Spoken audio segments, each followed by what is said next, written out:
আসসালামু আলাইকুম। আজকে আমি যে মেডিসিনটি নিয়ে আপনাদের সামনে হাজির হয়েছি সেটার নাম হলো রোজির ট্যাবলেট 500 মিলিগ্রাম, যার মধ্যে রয়েছে অ্যাজিথ্রোমাইসিন ডাইহাইড্রেট 500 মিলিগ্রাম। যেটা প্রস্তুতকারক কোম্পানি হলো হেলথ কেয়ার ফার্মাসিউটিক্যাল লিমিটেড। আজকে আমরা এই ভিডিওতে এই রোজির ট্যাবলেট 500 মিলিগ্রাম সম্পর্কে বিস্তারিত আলোচনা করবো। এটা মূলত কি কি রোগে কাজ করে থাকে, মাত্র সে অন্যদিকে পার্শ্ব দেখে থাকে, এই সকল দিকগুলো নিয়ে বিস্তারিত আলোচনা করবো।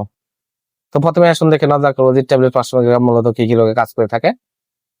রোজির 500 মিলিগ্রাম ট্যাবলেট এটি একটি প্রাপ্তবয়স্কদের জন্য একটি ট্যাবলেট, যেটা একটি অ্যান্টিবায়োটিক। এটি প্রাপ্তবয়স্কদের সংবেদনশীল অণুজীব সময়ের দ্বারা সৃষ্ট সংক্রমণ সমূহ, যেমন ব্রঙ্কাইটিস, নিউমোনিয়া সহ নিঃশ্বাসতন্ত্রের সংক্রমণ, ত্বক ও কোমল কোষকলার সংক্রমণ, মধ্যকর্ণের প্রদাহ, সাইনোসাইটিস, টনসিলাইটিস সহ ঊর্ধ্ব শ্বাসতন্ত্র সংক্রমণের জন্য নির্দেশিত। এছাড়া এটি অস্থির মূত্রনালী সংক্রমণ, টাইফয়েড জ্বর, প্যারাটাইফয়েড জ্বর সহ সিজনাল সর্দি কাশি জ্বরের জন্য, এছাড়া যে কোনো সময় জ্বরের জন্য এটা খুবই ভালো কাজ করে থাকে। এছাড়া টনসিলের জন্য, গলা ব্যথা, ঠান্ডা লাগা, এগুলো রোগের জন্য এটা খুবই কার্যকারী একটি মেডিসিন হচ্ছে রোজির ট্যাবলেট 500 মিলিগ্রাম।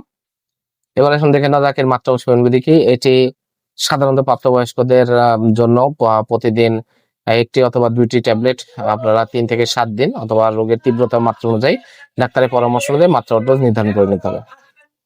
এবার আসুন দেখে নেওয়া যাক এর পার্শ্ব প্রতিক্রিয়া কি। এটি সাধারণত সেবনে বেশ কিছু পার্শ্ব প্রতিক্রিয়া প্রাপ্তবয়স্কদের হতে পারে, যেমন বমি ভাব, বমি, আন্তিক ব্যথা, উদরীয় অস্বস্তি, বায়ু উদ্গীরণ, ডায়রিয়া, মাথা ব্যথা, ঘুম ঘুম ভাব, ত্বকীয় র্যাশ। যা ওষুধ গ্রহণ করা বন্ধ করলে সাথে সাথে স্বাভাবিক অবস্থায় ফিরে আসে। আর রোজির 500 মিলিগ্রাম ট্যাবলেট পট্টির দাম 50 টাকা। আপনার হাতের কাছে যে কোনো ফার্মেসিতে রোজির 500 মিলিগ্রাম ট্যাবলেটটি পেয়ে